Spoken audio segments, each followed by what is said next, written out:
नमस्कार किसान भाइयों, स्वागत है आपका शिवाजी कृषि फार्म पर। किसान भाइयों, मूंग की खेती की सीरीज के दूसरे भाग में आज हम खेत की तैयारी और बेसल डोज के बारे में चर्चा करने वाले हैं। मूंग का जर्मिनेशन कितना अच्छा होगा, ये इस बात पर निर्भर करता है कि आपने खेत किस तरह से तैयार किया है।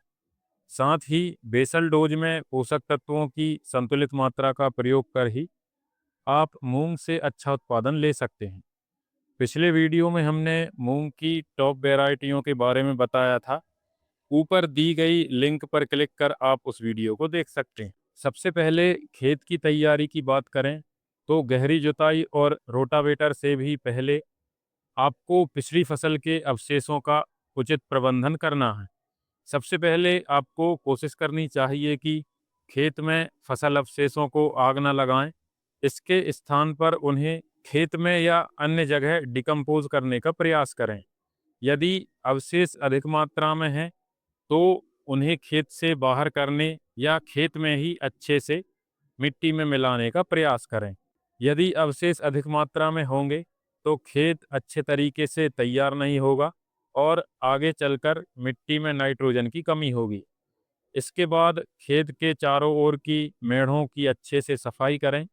यदि मेढ़ पर खरपतवार ज़्यादा होंगे तो फसल में कीटों का प्रकोप ज़्यादा होगा। इन दो बातों का विशेष ध्यान रखने के बाद ही खेत की गहरी जुताई करनी है। उसके बाद रोटावेटर का प्रयोग कर मिट्टी को भुरभुरी बना लेना है। यदि आपको गोबर की खाद का प्रयोग करना है तो जुताई या रोटावेटर करने से पहले गोबर की खाद को एक समान रूप से पूरे खेत में छिड़कवाने के बाद ही जुताई या रोटावेटर करना है। यदि गोबर की खाद का प्रयोग नहीं करते हैं तो इसके स्थान पर बेसल डोज में डाली जाने वाली खादों का प्रयोग भी जुताई रोटावेटर से पहले कर सकते हैं।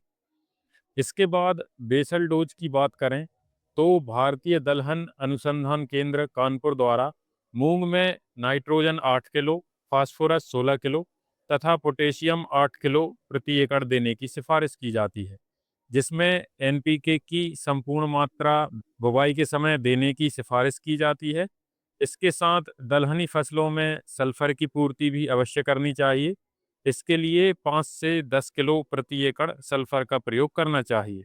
यदि बेसल डोज डीएपी से देना चाहते हैं तो लगभग 40 kilo DAP, 15 kilo muriate of potash और 5 से 10 किलो बेंटोनाइट सल्फर प्रति एकड़ देना होगा।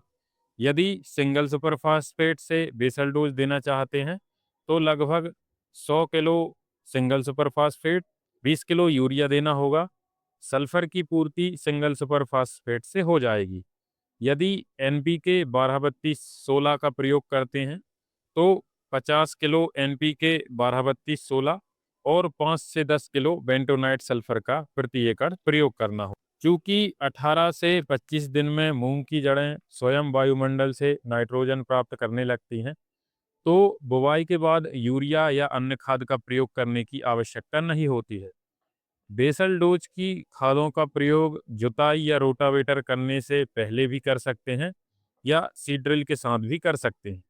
केवल पोटाश का प्रयोग सीड ड्रिल में नहीं करना चाहिए, क्योंकि वह वातावरण से नमी लेकर गीली हो जाती है, जिससे सीड ड्रिल में खाद गिरना बंद हो जाती है। अतः किसान भाई अपनी सुविधानुसार खेत की तैयारी और बेसल डोज में बताई गई बातों का विशेष ध्यान रखें, जिससे आप मूंग से एक अच्छा उत्पादन ले सकें। अगले वीडियो में हम मूंग की बुवाई का सही तरीका और बीज उपचार के बारे में जानकारी देंगे। इसलिए आज ही हमारे चैनल को सब्सक्राइब करें। धन्यवाद।